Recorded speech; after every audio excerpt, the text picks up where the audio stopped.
देखिए इस simple paper question number 10 है। हाँ, बाकी क्वेश्चन हमको लगता है कि अगर आप एग्जाम आईडिया और RS के बाद बनाए होइएगा तो बना ही लीजिएगा। और थोड़ा सा ये केस स्टडी है ना, तो केस स्टडी में जो क्वेश्चन रहता है ना, पहले हम केस स्टडी डाल देते हैं 10-20 सब चैप्टर का। उसके बाद अगर टाइम मिला तो हम लॉन्ग आंसर और शॉर्ट आंसर डालेंगे, क्योंकि वो तो श्योर और सर्टेन, अगर आप एक बार भी एग्जाम आईडिया और RS के बाद बनाए होइएगा तो बना ही लीजिएगा एग्जाम में। तो हम केस स्टडी पर जोर दे रहे हैं, क्योंकि इसमें जो है कुछ नहीं, लेकिन इतना लंबा चौड़ा क्वेश्चन लिख देता है ना कि पढ़ के कंफ्यूज हो जाता है बच्चा। बस उसी कंफ्यूजन को हम दूर करने का थोड़ा कोशिश कर रहे हैं। आप लोग को थोड़ा काम आ जाए तो बहुत अच्छी बात है। क्वेश्चन ठीक से पढ़ना होता है। सबसे पहले ये समझना होता है कि क्वेश्चन किस चैप्टर का है। तो देखिए इसको हम पहले पढ़ रहे हैं। ये हमारा क्वेश्चन है 36, केस स्टडी का है। Aditya works in a librarian in Bright International School in Indore. He ordered book of English, Hindi, mathematics. He received 96 English book, 240 Hindi, and 336 math book. He wished to arrange these book in a stack such that each stack consists of the book on only one subject, and the number of book in each stack is same.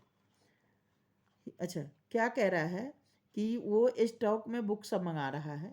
He also wishes to keep the number of stack minimum, और वो number of stack जो minimum, जहाँ पर minimum आ जाए वहाँ पर समझ लीजिए कि HCF निकालना है, और जहाँ पर मैक्सिमम आ जाए वहाँ पर समझ लीजिए कि LCM निकालना है। ये तो श्योर हो जाइए इस वर्ड से, और इससे पता चलता है कि चैप्टर नंबर 1 है। ठीक है, अब देख लीजिए। अब क्वेश्चन यहाँ क्या है, find the number of the book in each stock. Each stock में कितना बुक रहेगा, इसके लिए हम क्या करेंगे कि ये जो हमारा बुक सब है जितना है क्वांटिटी में सब लिख लिए। ये है 96, ये 240 और ये 360। HCF निकाले प्राइम फैक्टराइजेशन मेथड से, जैसे आप HCF निकालते हैं तो HCF हमारा निकला 48। ठीक है, यहाँ पर 2 है 4 बार, 4 और 4, ठीक, और बाकी बचा 3 जो यहाँ और यहाँ है, और बाकी जो नंबर है वो सब अलग है तो वो नहीं लिखाता है HCF में, है ना। कॉमन हाईएस्ट कॉमन फैक्टर ही लिखा जाता है, तो उसको लिख लिया तो 48 हो गया। तो ईच स्टैक में मतलब एक एक स्टॉक, एक एक जो बंडल है उसमें बुक का संख्या नंबर कितना है, 48 है। अब कह रहा है कि 48 अगर एक स्टॉक में है तो हाउ मेनी स्टॉक फॉर्म्ड, मतलब कि जो वो बंडल है वो कितना है। तो उसके लिए हम क्या करेंगे, total number of book by each stock. एक स्टॉक में जितना है टोटल नंबर ऑफ बुक में डिवाइड कर देंगे तो ईच स्टॉक हमारा निकल जाएगा। तो टोटल जो बंडल है ये 672 बुक का, और एक बंडल में 48 बुक है, तो टोटल नंबर ऑफ बंडल कितना हो गया, 14। तो 14 हो गया हमारा आंसर। ठीक है, अच्छा अब पहले तो हमारा ये नंबर ऑफ बुक निकालना था, पहला का ये हो गया, दूसरा का हमारा ये हो गया। अब तीसरा देखिए, if the thickness of the English book is 3 cm, कह रहा है कि इंग्लिश का बुक का थिकनेस इतना है, तो height of each stock is कितना।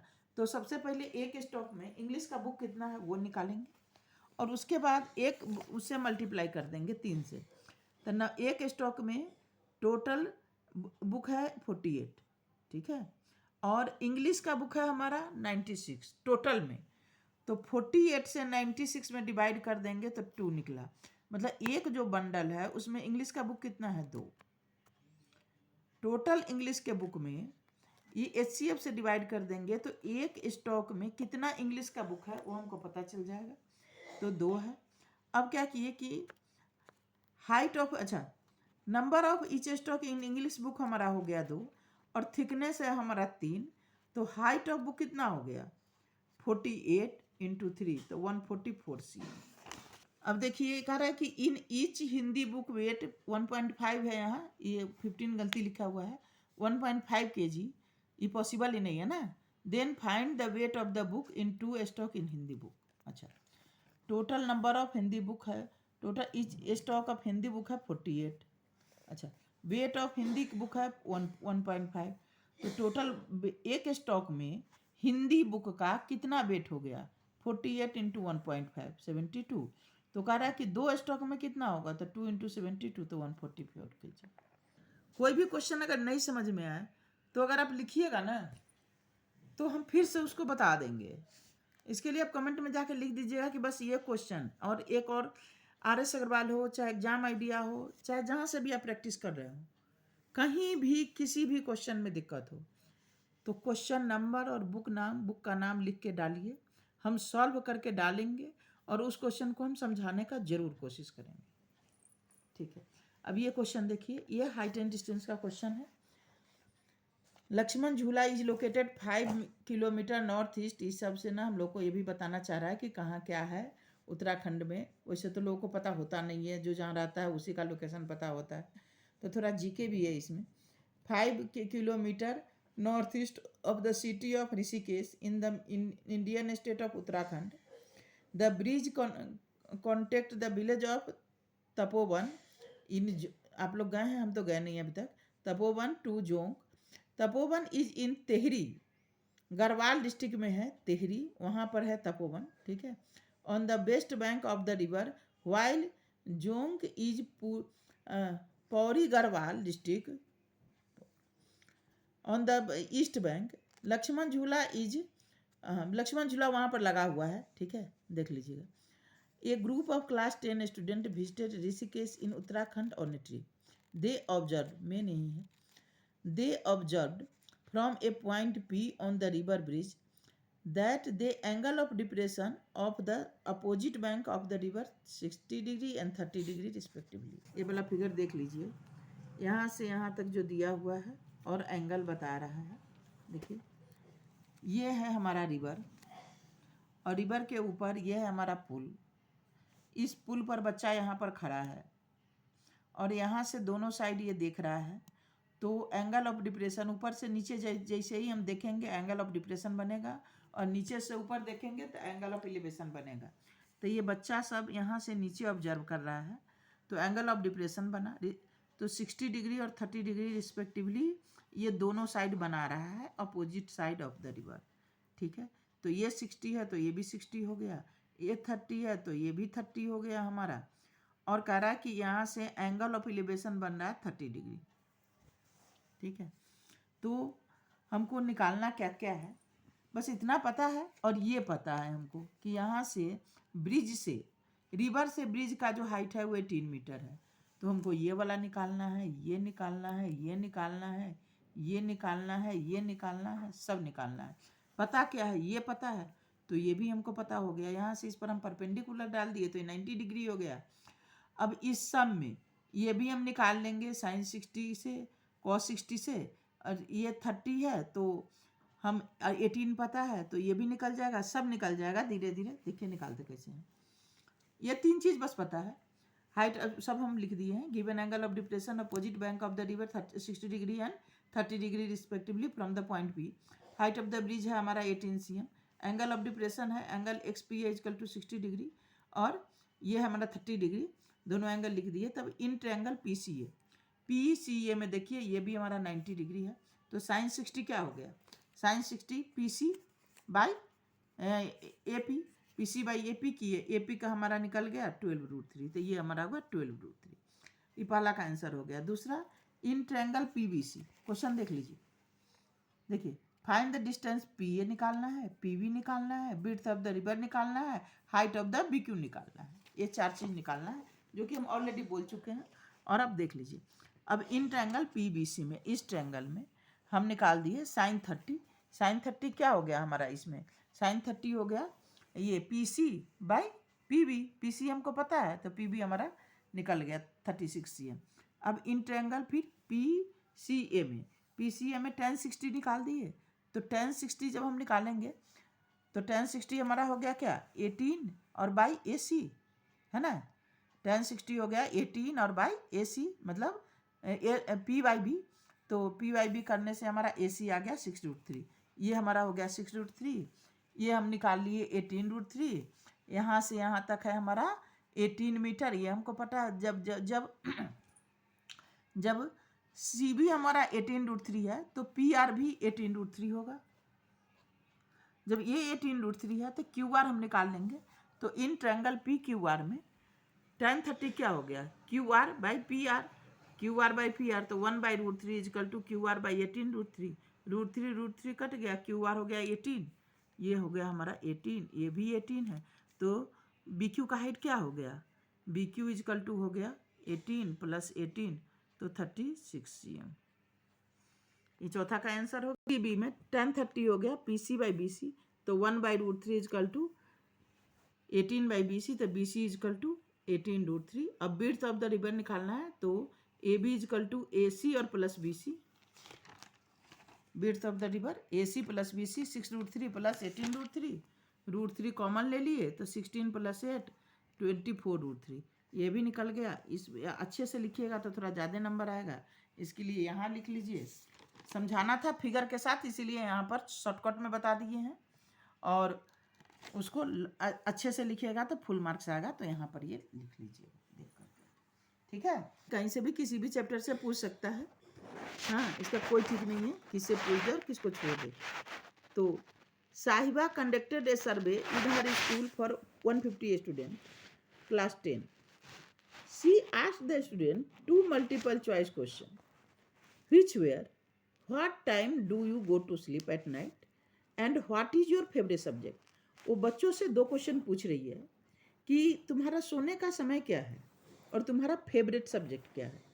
Each student could choose only one option from the choice given. सबको एक ऑप्शन चुनना है। तो साहिबा क्या टैबलेट करती है, देखिए ये स्लीप का टाइम है कि 9 बजे से पहले, 9 से 10 के बीच, 10 से 11 के बीच और 11 के बाद। इतना 9 से पहले इतना बच्चा सोने जाता है, 9 से 10 के बीच में नंबर ऑफ स्टूडेंट ये है जो सोने जाते हैं, 10 से 11 के बीच में नंबर ऑफ स्टूडेंट ये है जो सोने जाता है, और आफ्टर 11 PM इतने स्टूडेंट नंबर ऑफ स्टूडेंट है जो सोने जाते हैं। और इंग्लिश इतने बच्चों का फेवरेट है, मैथ इतने बच्चों का फेवरेट है, साइंस इतने बच्चों का फेवरेट है, और SST इतने बच्चों का फेवरेट है। देखिए हम भी डायग्राम अच्छे से बना दिए हैं। और यहाँ पर टोटल नंबर ऑफ स्टूडेंट जो है बिफोर 9 PM सोने वाला 27, 9 से 10 42, 10 से 11 48, और after 11 PM 33। Total number of student 150। अच्छा, अब क्वेश्चन क्या पूछ रहा है कि if a student a randomly selected, what is the probability that they go to sleep after 10 PM। 10 PM after 10 PM के बाद कौन सा बच्चा है जो सोने जाएगा। ये इतने बच्चे जो हैं वो आफ्टर 10 PM के बाद, यहाँ से आफ्टर 10 PM के बाद ये सारे बच्चे हैं जो सोने जाएंगे। तो 48 + 33 हो गया हमारा 81, ठीक है। Student who goes to sleep after 10 PM, 48 + 33, इसको छोड़िए। तो प्रोबेबिलिटी दैट दे, अच्छा, probability that they go to sleep after 10 PM क्या हो गया 81, और बाय टोटल इवेंट होता है, टोटल इवेंट है हमारा 150। पहला का आंसर। दूसरा पूछ रहा है कि if a student randomly selected, what is the probability that there favourite subject in English. English favourite किसका होगा, ये जितने बच्चे हैं इनका फेवरेट इंग्लिश है। इस सबको ऐड कर दीजिए, इस सबको ऐड किए तो 5 10 10 7 32 हो गया। तो जिसका probability of a student whose favourite subject is English 32/81, ठीक है। तीसरा क्वेश्चन है if a student is randomly selected, what is the probability that they go to sleep before 10 AM and their favourite subject is either science or social science. सबसे easy question है ये पूरे मतलब question paper का। कह रहा है कि कौन सा मतलब बच्चा जो है वो सोने जा रहा है 10 के पहले, और उसका फेवरेट सब्जेक्ट होना चाहिए साइंस और सोशल साइंस। तो पहले देख लेते हैं, साइंस 10 से पहले मतलब यहाँ से ऊपर, और साइंस और सोशल साइंस वाले यही चारों बच्चे हुए जो 10 से पहले सोते हैं, और फेवरेट सब्जेक्ट उनका साइंस और सोशल साइंस है। मतलब 8 + 7 + 11 + 9 तो 35। तो प्रोबेबिलिटी इनका कितना हो गया 35/150, तो 7/30 आंसर, ठीक है। फोर्थ देख लीजिए, फोर्थ क्या है इसका, और में है, ये चाहे ये करना है, और का में यही मतलब है, ये करिएगा तो ये नहीं, ये करिएगा तो ये नहीं तो अगर दोनों कर दीजिएगा ना तो जो अगर आपका गलत हुआ तो उसी का नंबर मिलेगा, सही का नंबर कट जाता है। If a student is randomly selected, what is the probability that they sleep after 11 PM and then favourite subject is not social science. कह रहा है फेवरेट सब्जेक्ट सोशल साइंस नहीं है। द प्रोबेबिलिटी आफ्टर 11 PM क्या हो गया, favourite subject not social science. Not social science मतलब न उसका फेवरेट सब्जेक्ट सोशल साइंस है, SST सोशल नहीं मतलब फेवरेट नहीं है, तो बाकी पेपर फेवरेट होगा। सोशल साइंस हटा दीजिए तो बाकी ये तीनों बचा, है ना। सोशल साइंस हटा दिए तो बाकी ये तीनों बचा, और 11 बजे के बाद सोने वाला यही बच्चा है, और उसका सोशल साइंस फेवरेट नहीं है, तो ये तीनों हुआ ऑब्वियसली। तो 7 + 8 + 10 बाई 150 काट दिए तो 1/6 आंसर। ये हो गया केस स्टडी। केस स्टडी हम थोड़ा और 10-20 डाल देते हैं क्योंकि केस स्टडी नया है, सबसे इजी है। अगर ठीक से इंग्लिश आता होगा तो केस स्टडी छूटेगा नहीं, और अच्छे से प्रैक्टिस होगा तो उधर वाला क्वेश्चन नहीं छूटेगा।